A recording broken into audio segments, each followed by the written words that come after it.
The Cincinnati Bengals on offense are what you would expect and hope a Joe Burrow led offense to be.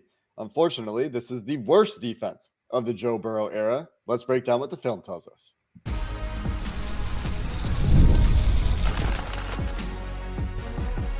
You are Locked On Bengals, your daily Cincinnati Bengals podcast.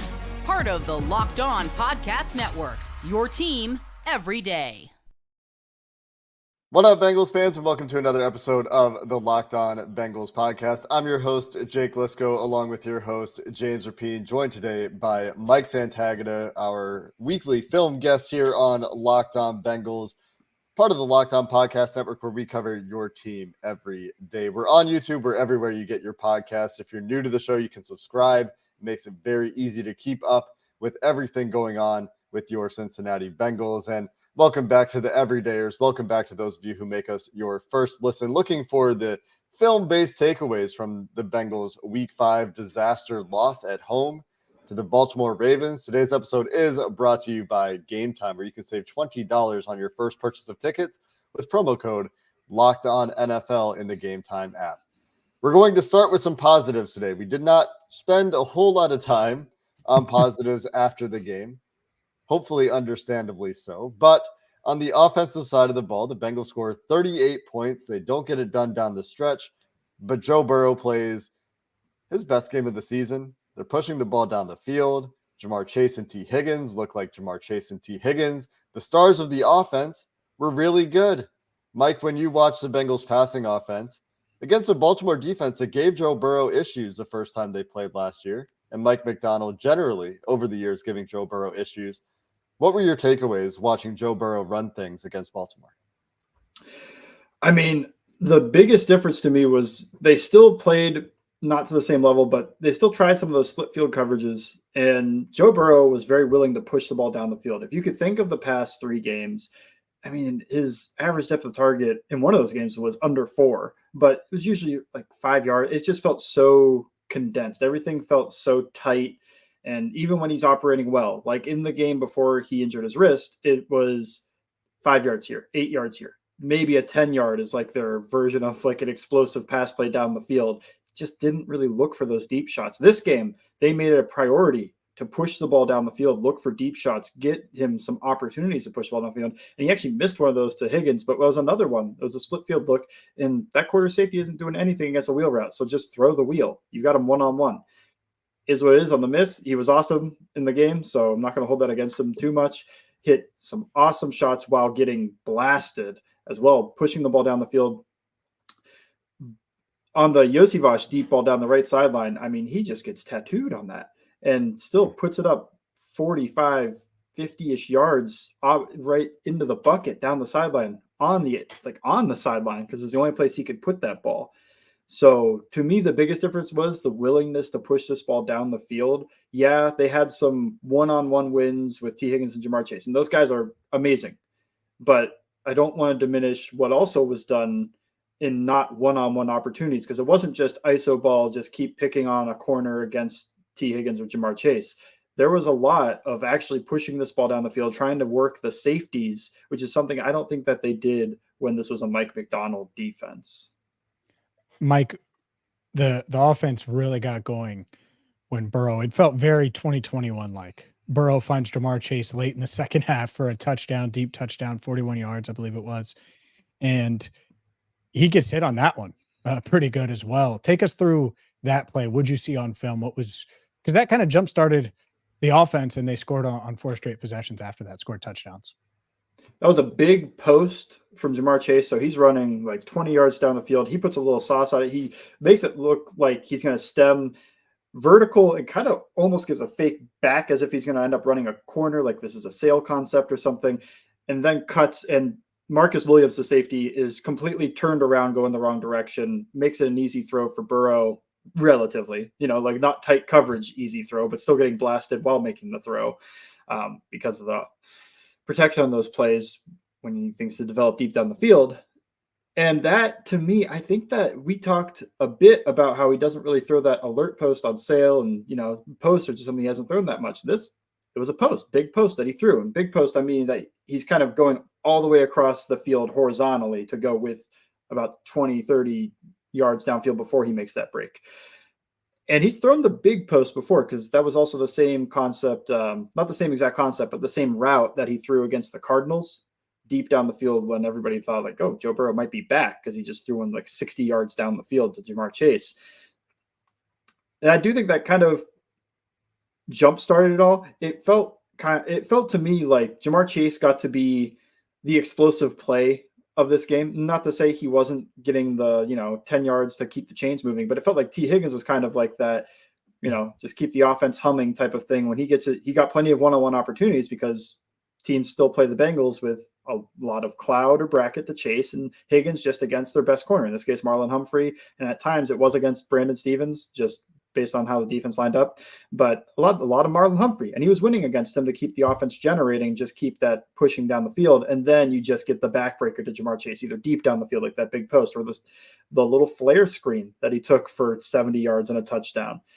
So I don't know if it really did anything schematically to open everything up, because things are already pretty opened up for the Bengals when they face a defense. It's usually pushed pretty far back, but I do think it felt like that was a turning point, just in terms of you got to double up after with some nice throwing to both Jamar Chase and T. Higgins. Yeah, Joe Burrow really put the team on his back in this game, particularly when he was under pressure. You mentioned average depth of target. You mentioned him making a few throws when he was getting crushed. He was 7 for 8 in this game on his pressure dropbacks. That's an 87.5% completion percentage.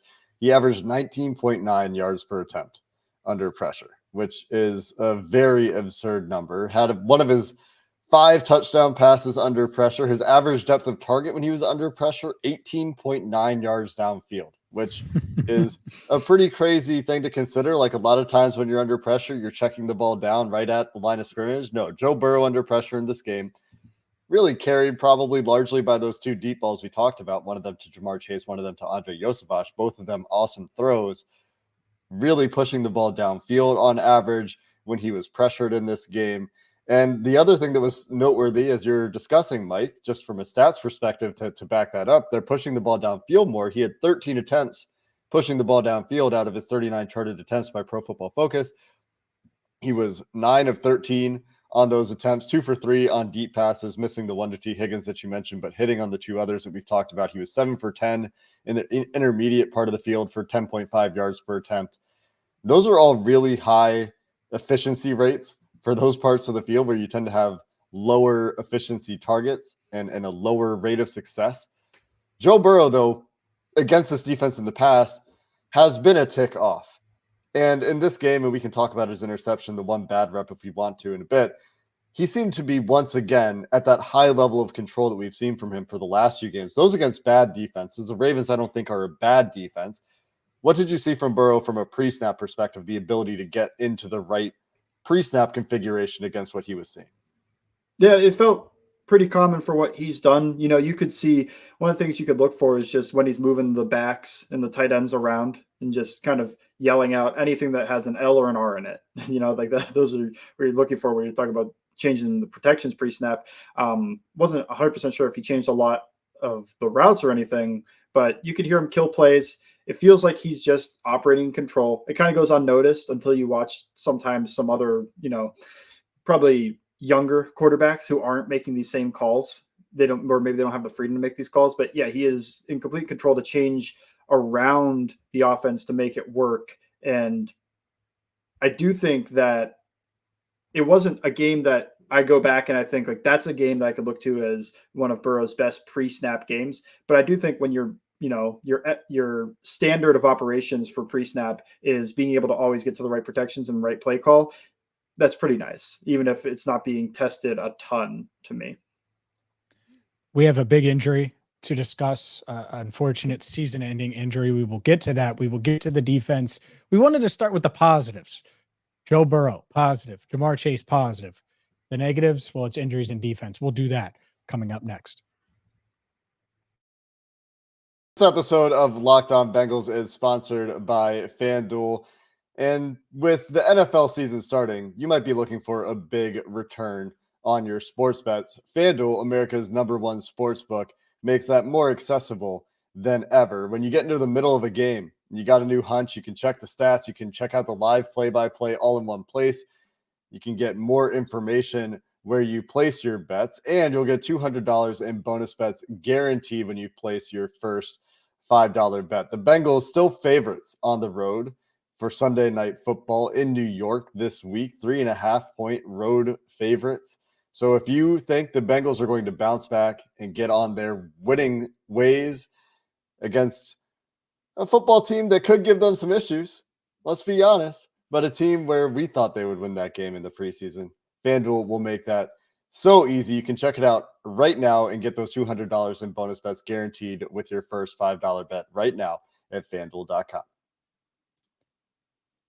Time is our most precious commodity, so don't waste it scrolling through the same mind-numbing content for hours and hours. Don't look at a crazy amount of Bengals content outside of Locked On Bengals and Reels and all of those things when you can spend it wisely and improve yourself with our sponsor, Hillsdale College. They're offering more than 40 free, that's right, free online courses, including Constitution 101, the meaning of and history of the Constitution, Introduction to Free Market Economics, The Great American Story, A Land of Hope, and so much more. All of Hillsdale's courses are self-paced, so you can start whenever, tune in wherever, and continue your learning journey. Go right now to hillsdale.edu/lockedon. That's hillsdale.edu/lockedon to enroll. There's no cost. It's easy to get started. That's hillsdale.edu/lockedon to register. hillsdale.edu/lockedon. Just before we get to the defense, let's stay on offense for one more topic, if that's okay. Some positives that I thought were positive anyway. Let's talk about the way the Bengals attack this game from an approach and play calling perspective. Mike, that big post you talked about to Jamar Chase, we were talking during the game during that play. I don't recall the Bengals running that play in the past. That might be something relatively new for them.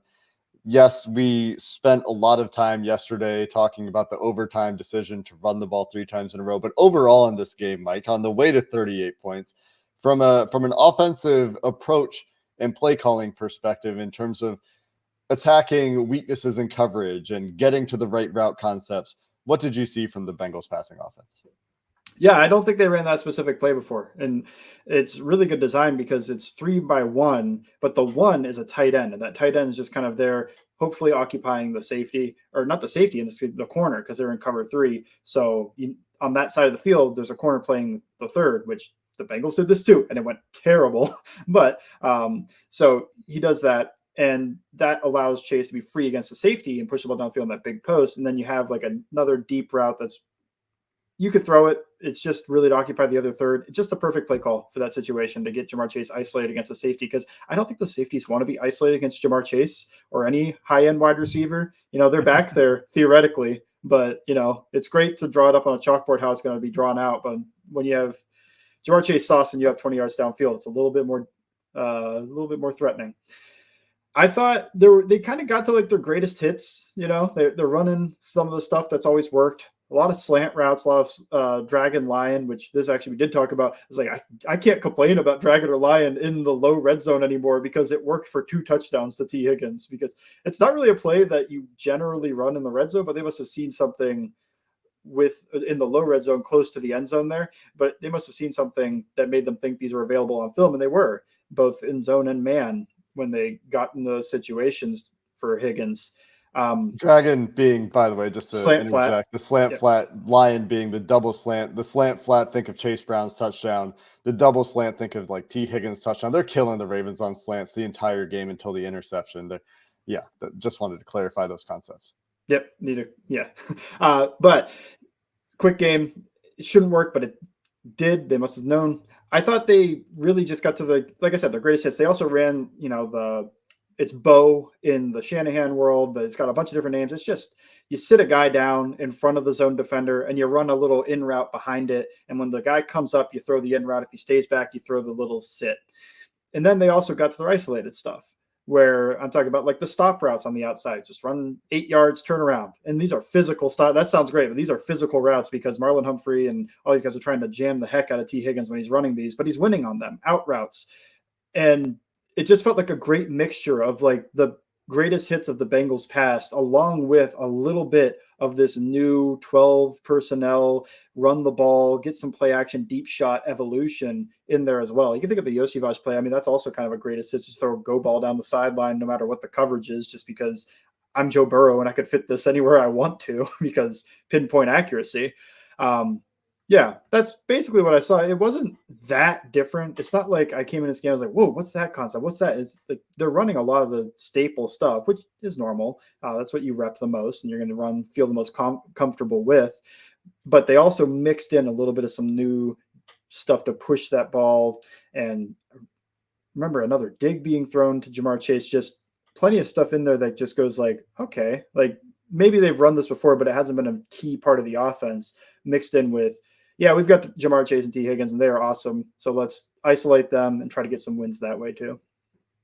Yeah, that Burrow ball to Yoshi touched if it was a dome, would have touched the top of the dome for sure. I mean, it was a rainbow. Let's get to the worst news of the podcast, which will set the tone for a unit that is just bad. And then when you think it can't get worse, it does get worse. But the Bengals defense stinks, and it's going to be worse because Daxell's out for the year. Multiple reports confirm torn ACL as we record this. That was the vibe Sunday after the game. Didn't want to say it in the post-game pod because you just never know. Maybe the things end up being better than it felt. But it did not feel great when talking to people with the Bengals after the game. So Daxell out for the year. Let's start there, Mike. The Bengals defense, we've discussed it. It's bad. We know it's really bad. It doesn't take film breakdowns or podcast hosts to discuss it or say it for people to know it. But Daxell, probably their best cover corner through 4+ games. Where do they go without him? Because it feels like a pretty big loss. Definitely at least the most consistent, if not the best. You go to DJ Turner. That's the nice thing about having that answer there. I will say DJ Turner showed up in a positive way against the Panthers, and I thought in a negative way in this game. It didn't seem like he was hanging with Zay Flowers very well at all, and that feels like stylistically a guy he should be able to hang around with. Like, he moves really well, Turner moves really well. Let's put them against each other, and Flowers got the better of him. It's tough. I mean, it's a big spot for Turner. This is the one part about the team that it kind of has a little bit of, to me, would have at least the smallest amount of depth would be the corner room, because you have a second-round pick from last year that can step into that role. And Mike Hilton probably comes back. You know, they had to go to Newton in this game a little bit, but it seemed like Mike Hilton was kind of like on the verge of playing, got ruled out. I would think he can come back. If he can't come back, you know, it's a short-term injury. So long-term, it stinks. You're losing your best corner, but at least this is probably the one position group you have a little bit of depth in. We'll need to talk about whether there's hope for the rest of this secondary, because there are defensive issues from back to front. There are defensive issues between the ears. There are defensive issues physically from an athleticism perspective.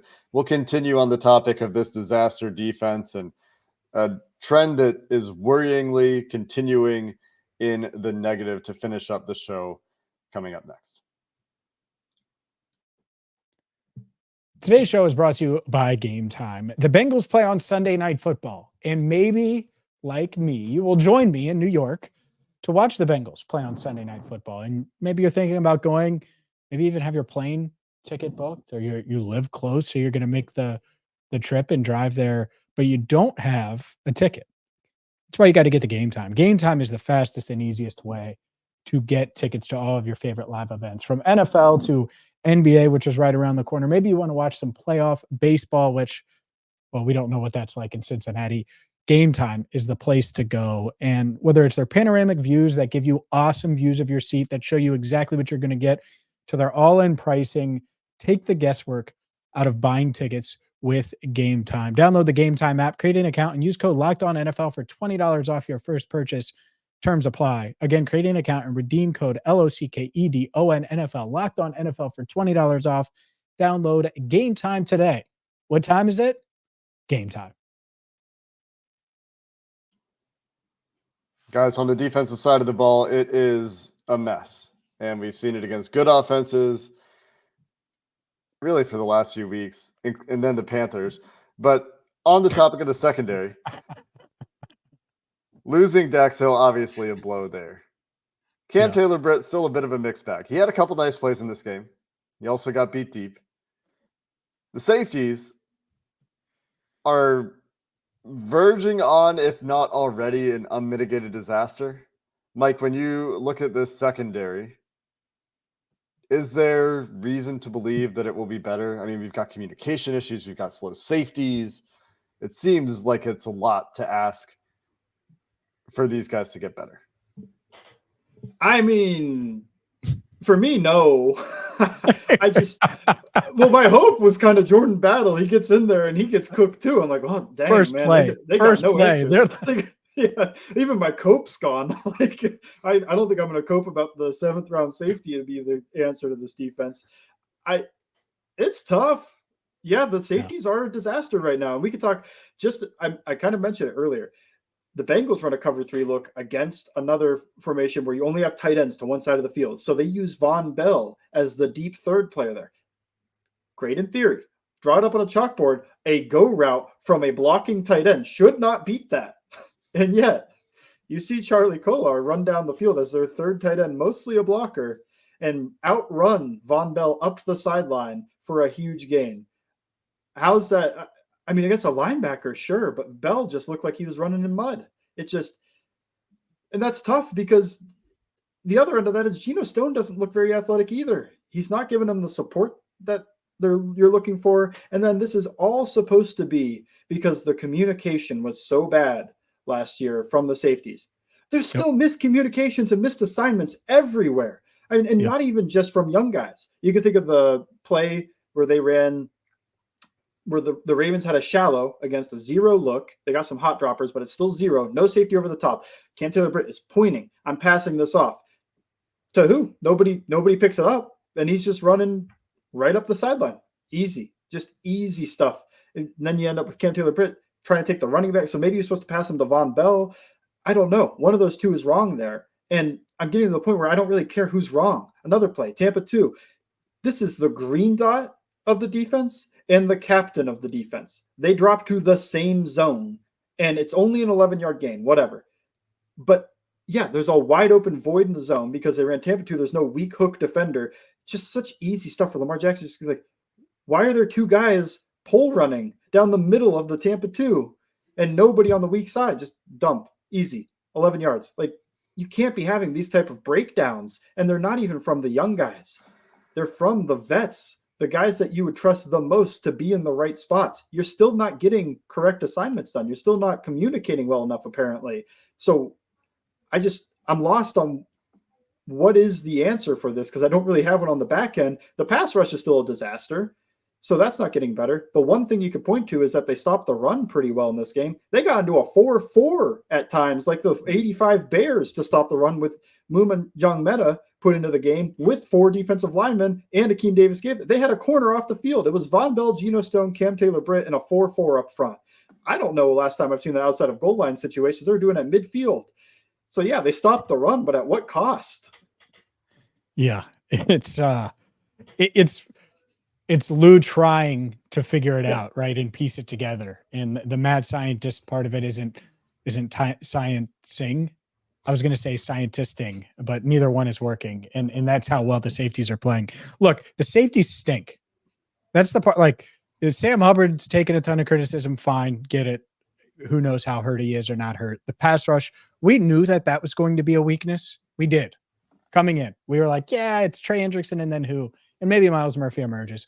Maybe one of these young defensive tackles gets better as time goes on, or Sheldon Rankins gives them a boost starting next week if he can come back.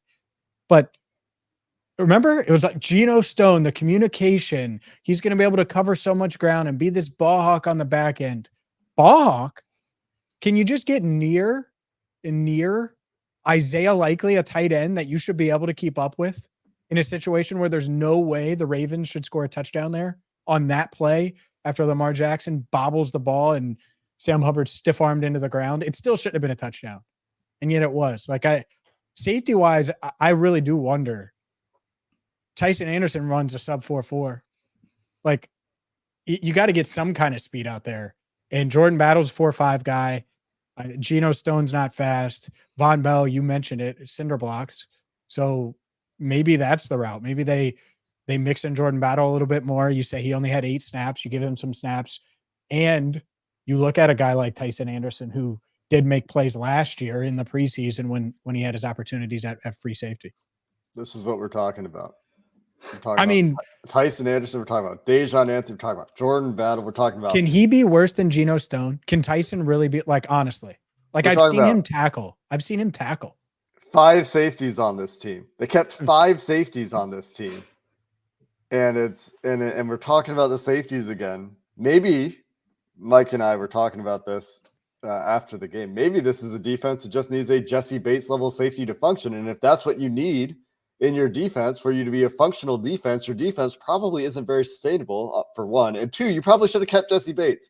Not to keep hammering on that point as we look at safeties that are struggling. But it's like a back to front issue, right? You've got the pass rush issue. Sorry, James, you want to jump in with a point there before I move on? Yeah, just real quick, safety. Are they worse at safety this year than last year? Because I think so. I think they're worse. I mean, it's similar at best, right? Like, it's bad. Yeah. I mean, geez, oh Pete's. It's just because they're not even, like, at least Dak's got his hand on a couple balls. Like, when's the last time one of these safeties made a play on the ball? And you're still taking bad angles. Like, the issue that we ended up having with Dax is you have the miscommunication issues and you have the bad angles issues, and we still have miscommunication issues and we still have bad angle issues. and no plays on the ball doesn't even get touched unless they touch it when the official is trying to grab it from the tight end, mossing them. There was that one time. But Geno Stone didn't make the play.